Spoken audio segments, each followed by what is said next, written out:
There are more stories than there are people in this world, so coming up with something never been read before is a big ask. How can you write unique stories when everything apparently has already been said? And ultimately, does it even matter?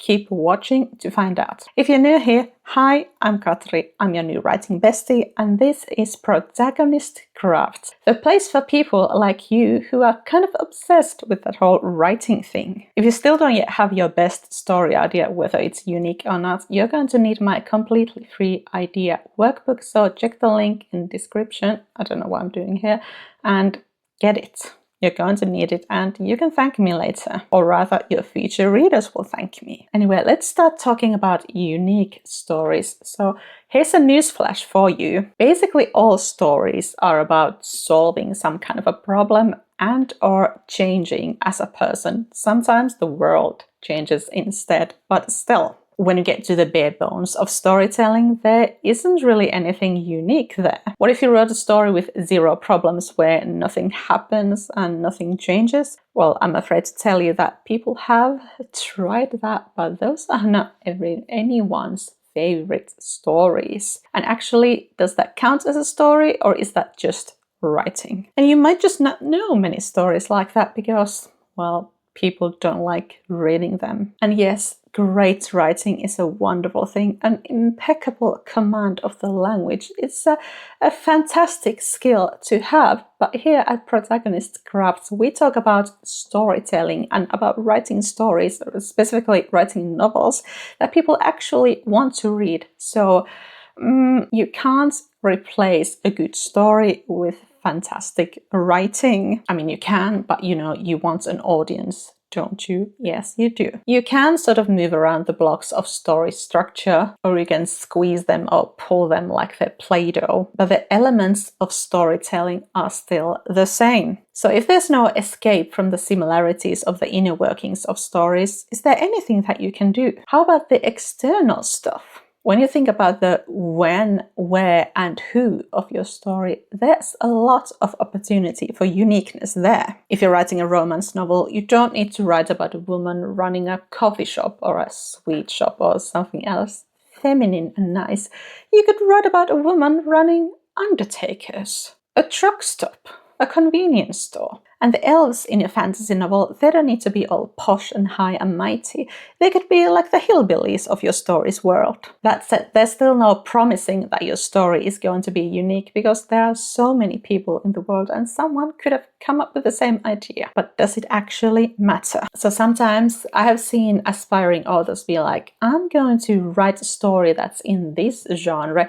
I'm just going to do this whole opposite thing that nobody is going to expect because I am different. That'll show them. Now, you are welcome to write whatever you want, and it's nice to bring a sort of like a breath of fresh air into any genre. But if you're doing it because you think other writers in that genre and the readers of that genre are just too dumb and they're just sticking to the same old things because they don't know of any better, then you are already lost and you are about to run into a disaster. It could mean that you won't be following important genre conventions and you end up writing not in that genre. Also, some writers think that having a unique idea immediately makes their story better than anyone else's. And I'm sorry, but it just doesn't work that way. A skilled writer could make any tried and old idea a good book, an interesting and engaging story. And a bad writer could take the most interesting, unique story idea there is and at best write a totally average mid-story. There's so much more to a great story than a unique idea, and I think that's exciting. And when it comes to traditionally publishing your book, uniqueness is a double-edged sword. Yes, agents and publishers, they are always on the lookout for new takes on familiar themes. But at the same time, you need to be able to compare your story to other stories in order to sell it. If your story is completely unlike any story that has ever been written, where does it go in the bookstore? Who would a librarian recommend it to? Your story, it needs to exist somewhere in the ecosystem of other stories already written. If you genuinely think that your story cannot be compared to any other story ever written, it might just be that you yourself haven't been doing that much reading. Sorry. And you know what? Familiarity can be a very good thing indeed. When I personally want to read something light and fun, I generally gravitate towards like romance novels that are about, well, yes, women running some types of shops. I mean, a story that takes place in a small town, a kind of a fish out of water story, someone running a business. Sign me up. Whether we're talking about our favorite books or just something that we want to read when we're having a difficult time, we all have things that we gravitate towards. That's what genres, subgenres, and tropes are for. But that said, I'm definitely not giving you an excuse to be lazy. Don't write something just because it's the only thing that you know. Whatever you include in your story, make sure that it's there for a good reason. Though that reason doesn't have to be any more profound than I like it. But even with that in mind, you do need to bear in mind what it is exactly that people like about a specific genre or a trope. If you think romance novels are just about like people going on dates and people kissing, and then you write a story where people go on dates and then they kiss, you are massively missing the point. Some of the reasons why especially women like romance novels is that they want to read stories where good things happen to women and where their sexuality is seen in a positive light, unlike in many novels in other genres. So be prepared to look under the surface of any stories that you would like to sort of emulate and see what it is that really makes it appealing, and understanding that is far more important than uniqueness. And the kind of uniqueness that you should be shooting for is having a unique angle. You can look at a familiar thing differently, or you could just move it a little to the left or to the right, or, to any other direction. Just something that makes a reader go, I haven't thought of it that way. Because you are unique, then any of your writing is bound to be unique as long as you aren't afraid of putting yourself on the page. And you aren't just copying someone else or just trying to be this writer persona that you think you should be. And I'm not saying this to be like, yes, you need to write characters who are only like you. You need to write these Mary Sues and Gary Stews.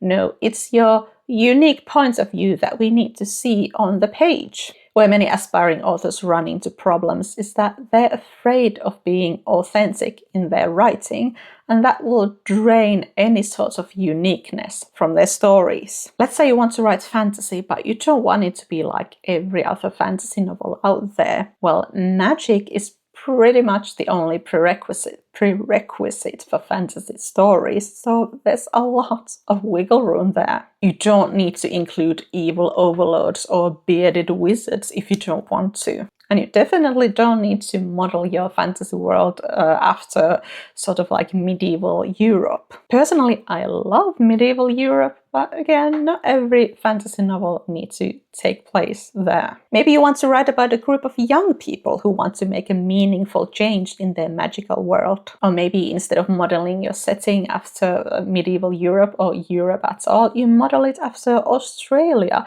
in the early 1900s. And the dynamics between characters, they are easy to replicate without thinking. So you're probably familiar with this trope of like an elderly or just older recluse becoming a sort of a mentor person for this young chosen one. But what if you had a younger character mentoring an older one? That is definitely a unique angle without having to like reinvent the wheel completely. Think of how you can turn things around, or turn just a little bit. Think of how you could do the unexpected, while, of course, still giving your readers what they want. But it's important to note that it's harder to be unique when all you do is consume content made by other people, whether that is, books or movies or YouTube videos or podcasts or whatever. You need to go out there in the world and experience things for yourself. And I understand if you're a young person, you haven't had a lot of chances to do that. Like you might not have experienced a lot of things outside your school or outside your home. And that's why I think it's a great idea to practice writing and read a lot when you're still young. And then when you're a bit older, you can go and, get some more life experience to get more unique ideas for your stories. And no, I'm not saying that all young people lack unique experience and that all older people, they are full of unique and interesting life experiences. I've met plenty of middle-aged people with no unique experiences and nothing of value to say. And just a while ago, I received an email from a teenager who is sailing around the world with her family. So that is a fairly unique experience, I would say. But just as a general rule, if there's nothing, if you can't think of a way to bring yourself on the page or to have like your own perspective or just some sort of unique point of view, you might just have to go out and live a little and get to know more people and have more experiences. You are not in any kind of a rush. Feed your brain and use your time on this earth wisely. And no, your life experiences, they don't need to be these like massive heroic deeds or big adventures around the world. That isn't what I'm saying at all. Any experience can be used as material, and it can be used to make your characters more realistic. How you've seen life happen in front of you can be how your characters see life in front of them. So preferably not all of your characters. You don't want to write stories where everyone is a copy of you. And finally, I just want to say, don't overthink it. Some writers are very concerned about including elements in their stories that other people have used as well. Maybe it's a similar plot event or just a commonality between their characters. You simply can't avoid having similarities between stories because our shared experiences are just too similar as humans on Earth. So many of us struggle with similar things like not being respected by our families, being afraid, saying the wrong thing at the wrong time, embarrassing ourselves, being too scared to be honest with our feelings. So it's inevitable that we would end up writing about similar things. There's absolutely no way to read every book ever written, so chances are you're worried for no reason at all. The similarities between your book and some other book, they might not even register to your reader, or they might just not think anything about it. Sometimes I've read 2 books in a row that have surprising similarities, and I've just been like, oh cool, would we need to write an essay about this? And then I've, moved on with my life. I never thought that it took anything away from those stories. Similarities become a problem only when you start assuming that specific things must go together. Like if every redhead character is like a fiery persona with a slutty streak. I just dyed my hair, so I can't tell you if I'm either of those things. Or like if you assume that every rich person, they have to be not snotty. Well, snotty too maybe, but I meant snobby and ignorant of the real world. So if you just assume that stuff like that, they just all, they go together like bread and butter, then you might have a problem there, because those aren't just not unique, but they're also cliches. They are lazy writing. So write from your heart and write what excites you. That is more important than being unique. And again, if you don't yet have your best story idea, do get the story idea workbook. And maybe after that, go watch some other video like this.